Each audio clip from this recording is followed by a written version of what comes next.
Welcome, Dr. James Beckett, Sports Card Insights. I want to thank my sponsors, Topps, Panini, Upper Deck, Heritage Auctions, Huggins & Scott Auctions, Mike Stadium Sports Cards, Burbank Sports Cards, ComC.com, and Beckett Media, Beckett Grading, Beckett Authentication. So here's an episode for your listening enjoyment. I am of the age where I grew up as a dealer using the Beckett Price Guide. But clearly, the Beckett Price Guide didn't start in the 90s when I was a dealer. Back then, before everybody was tracking every penny, how that evolved into the guide for everyone. Back before price guides, they weren't tracking every penny. Cards weren't worth as much, and there was a lot of trading going on when people were not that excited about selling cards because cards didn't go for that much. But you'd be excited about trading your tougher stuff for somebody else's tougher stuff. That's why regionals were a big deal. If you traded with somebody in the other part of the country that had stuff you didn't have. But the hobby could never really grow unless there was a universal accepted price guide. At least that was my thought. While I was in grad school, I got pretty deeply involved as a getaway from heavy academics and was right on the cusp of the growth in this area with my good friend Gervis Ford, who was older than me. We started a collecting club. We had the first conventions here, and it was terrific. So when I got out of grad school, there were no jobs for being a full-time sports card guy. But I was a professor, and I was an officer in the Army. And my first teaching job was in Bowling Green State University up in Ohio, which is right in the thick of the Midwest. It really took my collecting and knowledge to another level. All the shows that were within, because by 75, there were a lot more shows. And buying trips were coming in, and I did that a bunch. So I really amassed a great collection and more than knowledge, such that in 76 I announced the first price survey that was published in Trader Speaks and Sports Collectors Digest, a free thing. After I compiled summary prices, it wasn't a superstar-oriented thing. It was just what cards generally go for. That was very well received. I gave it away for free, did that a couple more years.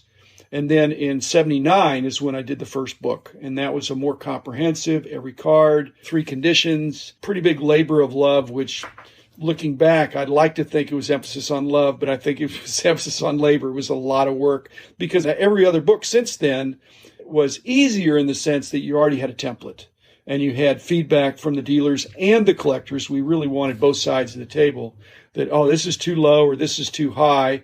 And we had to distinguish between this is your opinion as opposed to this is what you're selling them for, or this is what you would pay. You say, I don't have it, but I would pay this much. And if they were somebody that we really respected, it can't be listed at this in the price guide if this guy has a standing offer and he's legit for double that price. So the prices started moving and it got bigger and bigger. And then 84 started the magazine, which was monthly. And that really launched it to a more popular thing as opposed to a once-a-year book. It changed the game. So it cracked me up. I think people just forget it. There was no internet polls. There was no eBay listings. So when you talk about surveying for prices, logistically, can you talk about the physical process of what that was? Was it phone call? No, I mailed out a bunch to the leading dealers of the day, and it was the equivalent of about an 8-page survey. That was line by line, 2 columns where you'd put in the prices. And I had some sample prices for them to work off so they weren't completely in a vacuum. And they were encouraged to leave it alone if they didn't have insights, if they weren't actively trading, buying or selling in that. Even the first year, I got hundreds of responses. I didn't get thousands, but I got hundreds of responses. That was enough, especially on the more popular stuff, to put some kind of average prices of what things were selling for.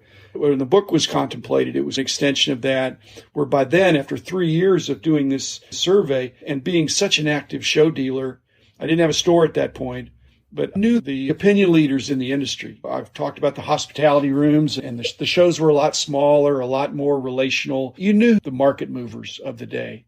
And so, yeah, I'd pick up the phone and call them, but I wasn't going to call 500 people, but I was going to call some key people, and I had so much of the mail stuff. Again, it'd be nice if there was email or internet, but a lot of stamps. Of course, stamps were probably a nickel or a dime or something.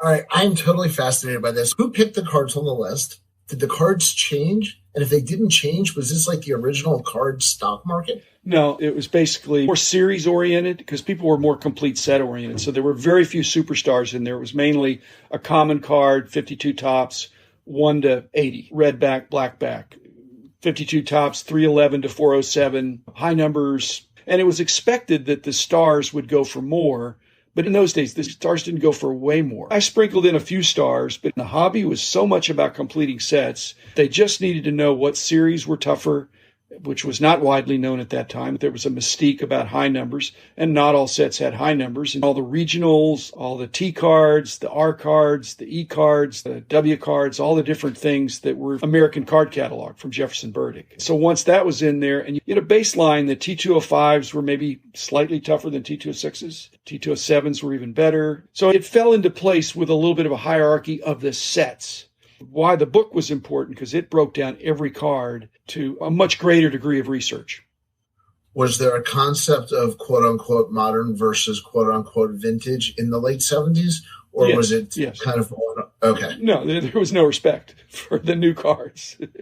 The stuff in the 70s, guys would say, why are you even putting that in the book? At that point, they would just, Gary Fritsch would just sell the set. You didn't need to collect card by card for anything in the 70s, or certainly the late 70s. But there were still people buying individual cards to fill in their sets. So I did not listen to those people that said, hey, just do the older cards, just do the better cards. And I said, no, I think if the hobby's really going to grow, it needs to be all the cards. And they need to get the respect. But now we're looking at those 79 cards that were dogs at the time. There's a few good cards in there. Yeah, I mean, if Ozzie Smith, if you have an Eddie Murray centered, Murray centered, that just fascinated me on the mechanics of that. I'm a data guy, so I just love how you got that. But I've never actually been a set builder. I've never fessed up to that. I do smaller types of collections. Being from Baltimore, the 54 Topps Orioles set, the year they moved here, was a collection I went after. That was a very specific team collection. I have decided that I want to take on the 57 Topps set. It's not everybody's favorite set, and I'm not going to fight people for their favorite. I like it for some of the historical significance of the standardized card, the stats on the back, and once again, being the homer, it's your Brooks and Frank rookie year. And I happen to love the Koufax that year, who I also PC. So as somebody who's never really done set building, what is the most economical and quickest way? Is it eBay lots? Where would I even begin? I want to do the whole 57 Topps set. Buying a set is sketchy sometimes now, because if they're not all graded, then it's hard to go card by card from eBay or even in one of the auction houses unless you previewed it. But Huggins & Scott is famous for their treasure chest lots, and they'll have groups of partial sets. Again, if they're not graded, it's suspect the better cards might be rougher. But I collected sets by buying collections, and if I had a partial set, I would piece by piece complete it. But I might buy two collections. In the 70s, the cards in the 50s, they were like cards from the 90s now or the 2000s. So they weren't distant memories, and so you could still buy them. So you'd buy two partial sets, put them together, sell off your dupes or trade them for the cards you needed. Voila, you had a complete set. Again, prices were a lot lower. The rookie card was not as much of a thing. Condition was not as big a deal for most people. In fact, when the condition freaks came along, they weren't appreciated and they were ahead of their time, but it was almost, like I say, unsporting that they would cherry pick and they just spend all day at your table looking for the few perfect cards they could get. And you couldn't charge them double. You could barely even upcharge them. So who was the smart one? Probably they were, but pre-grading, were there trim cards in there? Again, there wasn't any incentive to trim to defraud because they weren't worth that much. They weren't counterfeited. Your sets, are they graded? My sets are gone. Most of them. I've kept a few. Yeah. Okay. And I definitely would not be graded. I never had graded sets. Okay. So I sold off most of the sets that didn't have sentimental value when I started the company because I was divesting. But I had some extra stars and things like that were not part of the sets. I kept some extra good cards along the way as trade material because in the 70s, your better cards were worth more than cash as currency for trading for stuff that you really wanted. Today, sadly, depending on the player and the day and the ranking and the SportsCenter highlights, it can change. At the Chantilly show, I traded a lot of minor league Bowman first prospects, and I'm a diehard baseball minor league guy, for second year Lou Alcindor graded and a Clemente graded. I'd rather have those two than the 4 or 5 prospects. Financially, though, if one of those prospects hit, I may end up losing over the next year or two, but all my cards were raw. So I feel safer in that trade. But you're right. The trade, the commodity was a lot easier than the cash deal would have been. Just to go back to the old days, there was no prospecting going on.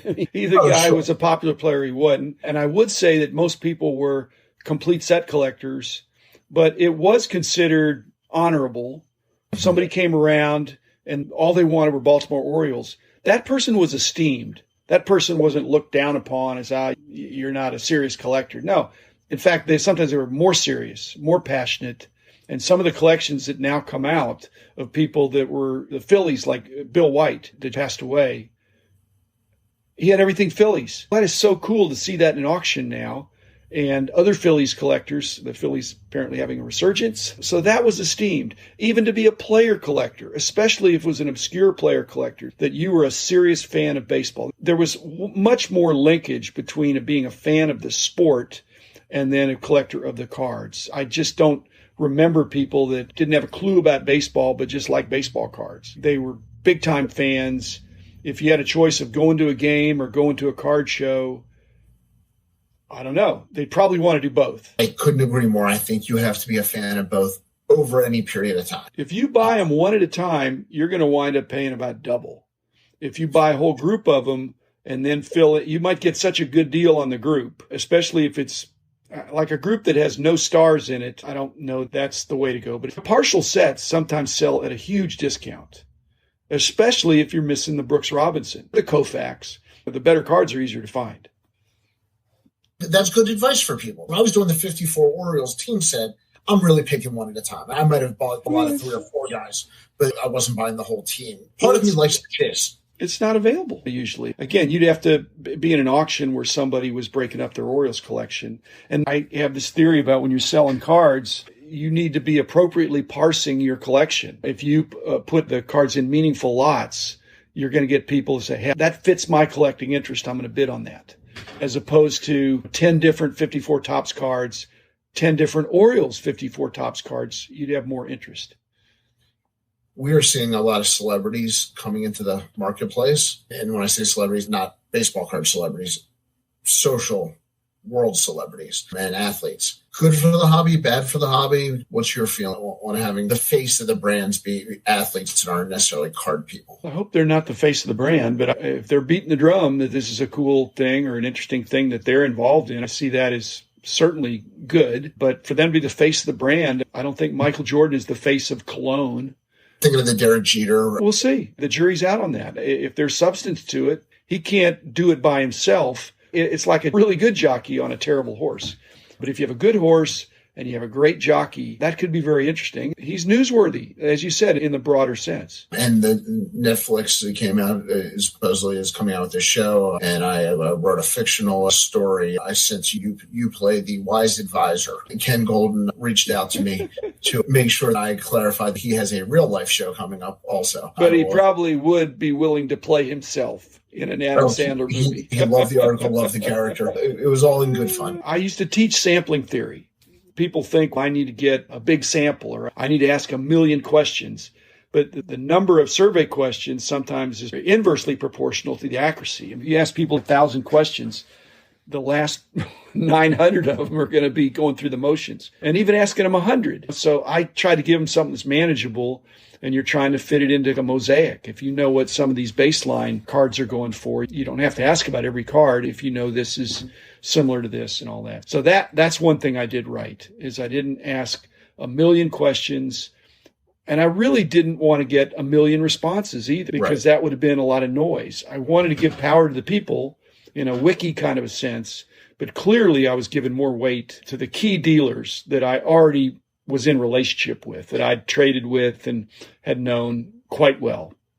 And probably were more trustworthy. And knew their integrity as well. I'd seen them in action. In fact, when guys are in the hospitality room and they're in the loose lips, it's after midnight, or if they start talking about how they took advantage of somebody, I thought I just made a little mental check and said, they've got a lot of personality, a lot of great cards, but I don't trust them.